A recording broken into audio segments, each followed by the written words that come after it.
Okay, now what I've done, that's what that looks like. Now, if you look really close, oh, I'm sorry about the lighting. Right here, there's just a little wee, oh, I don't know if the camera's picking up, little wee ridge there. So, and that's from using the X-Acto knife. And for those people who are saying, oh geez, why don't you just do both of them together? You know, cut both of them at the same time.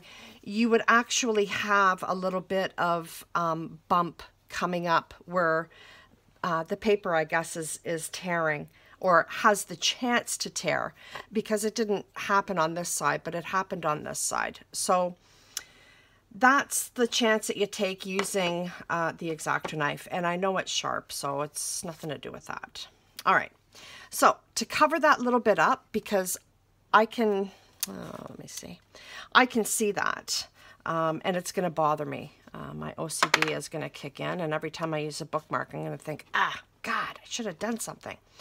So I usually use the vintage photo for a lot of my craft projects, but in this case, what I'm going to do is I'm going to use peeled paint, and basically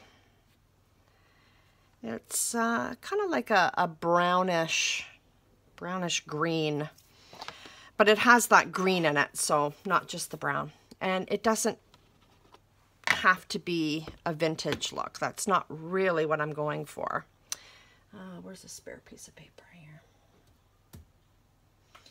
All right, so this is what I'm going to do, cleverly disguise so that it's not so noticeable, my little paper faux pas. And you know what? This is, again, I've said in other videos where I've made boo-boos and stuff. We all do. This is craft. It's not mass-produced. It's not done by machinery. It's done by hand. And so you're going to have a little bit of blemish, you know, little boo-boos here and there. Most you can actually recoup from, like I'm doing here. It's not going to be so noticeable.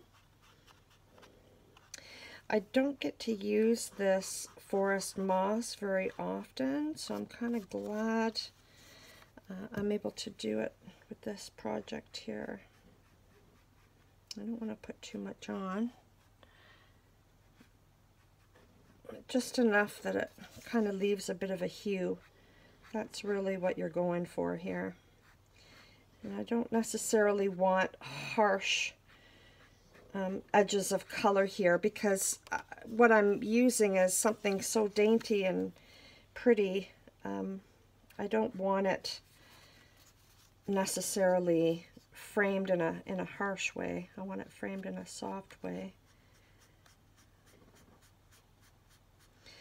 Okay, I think that turned out pretty good. Pretty good, if I do say so myself.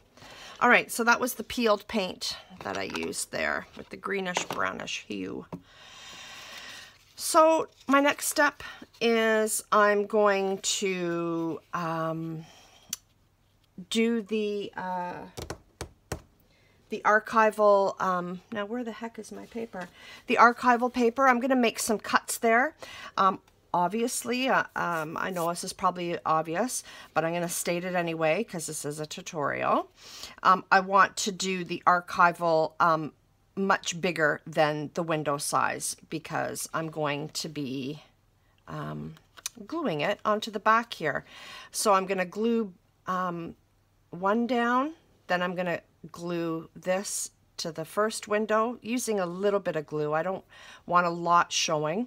And then I'll glue the second piece down on this, and then I'm going to sandwich this together.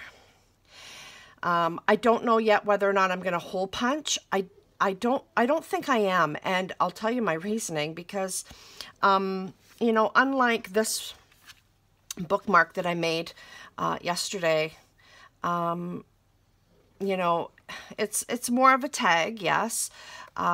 So you would expect to see some kind of thing here up at the top. But because, you know, there's not really that much going on here, that's why I kind of added the lace instead of just doing, you know, these two little baubles here. I added a bit of lace just for interest, and too, it matches the snow. And I have these, before anybody messages me and asks, the Guess How Much I Love You rabbit. These, I've got a whole series of transparent stickers that I used for a bench project for my niece when she was very small.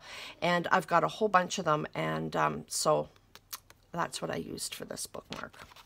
Anyhow, I digress. I don't think I'm going to use a bookmark here because I do have a lot going on, plus the beautiful wing in the center. I'm not going to add any other bells or whistles. Okay, so I'm going to cut the archival stuff, get that going, and I'll be back.